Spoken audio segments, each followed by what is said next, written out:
এটা কি ক'ব চৰকাৰ আহি কি একশ্যন লয় আমাৰ অসম চৰকাৰ আহি কি একশ্যন লয় নাগা চৰকাৰ লগত এইটোতো তাই দুটাই মিলি পেলাই বস্তু কৰিব লাগিব কামটো আমাৰ ইমান লোকচান কৰি দিছে ডকুমেণ্টছো ওলাব পৰা নাই বস্তু কিটা ওলাব পৰা নাই পাব্লিক ইমান হেৰেছমেণ্ট হোৱা আছে ইমান দুখ পাই আছে এইটো চৰকাৰে চাই দিব লাগিব আমাৰ চেম চাৰি চাই দিব লাগিব এইটো আমি পাব্লিক কৈ একো কাম নহ'ব এইটোতো আমি নগাক এইটো কৰিব সেইটো কৰিব ক'লেও নোৱাৰিব না আমাৰ চৰকাৰে কৰিব লাগিব চৰকাৰে এইটো কামটোখিনি কি কৰিছে নগা মানুহ কৰিছে কি কৰিছে কৰা নাই সেইটোতো আমাৰ চৰকাৰে কৰি দিব লাগিব এইটোতো আমি পাব্লিক মানুহ কৈ একো কৰিব নাপাৰিব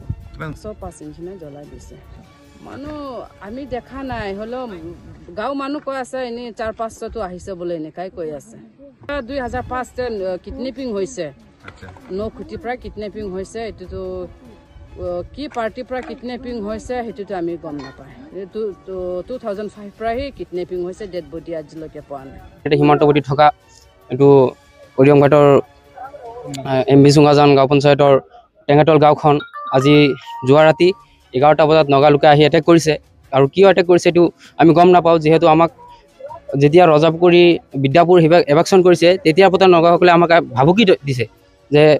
উচ্ছেদ কৰিবলৈ এটেক কৰিব বুলি আমাক ইয়াৰ মানে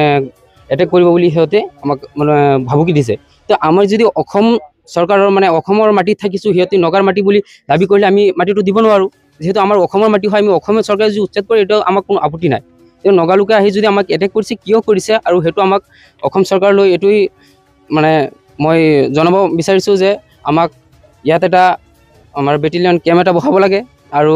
অতি সোনকালে আমাৰ যিবিলাক ক্ষতি হৈছে সেই ক্ষতিগ্ৰস্তটো আমাক পূৰণ কৰিব লাগিব আৰু কণ ল'ৰা ছোৱালীবিলাক যে স্কুল গৈ আছিলে কলেজ গৈ আছিলে সেই ল'ৰা ছোৱালীকেইটাক যিমান ক্ষতি হৈছে আৰু ঘৰ বাৰী জ্বলাইছে কাৰোবাৰ বাইক প্ৰায় 1-150 মান বাইক মোৰ নিজৰো বাইক জ্বলিছে দুটা মোৰ দেউতাৰ মোৰ নতুন বাইক হয় জ্বলিছে আৰু সেইকেইটা মানে প্ৰায় 1-150 মান বাইক মানে জ্বলিছে আৰু নগাসকলৰ যিবিলাক নগা আহিছে এইবিলাক IRP বিলাক আহিছে নগালোকৰ সেইকেইটাও লগত জড়িত আছে বুলি আমি গম পাওঁ এই লৈও গৈছে শুনিছোঁ মই আৰু গৰু ছাগলী বহুত মৰিছে মানুহৰ ঘৰত যে বন্ধা আছিলে এইকেইটা ডাইৰেক্ট ঘৰত জুই লগাই দিছে এটা কৰিছে তেতিয়া গৰু ছাগলীবিলাক মৰি গৈছে আৰু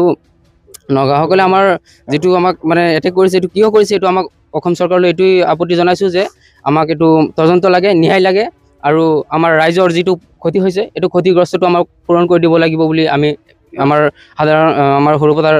MLA ছাৰক মই কাটৰে অনুৰোধ জনাইছোঁ।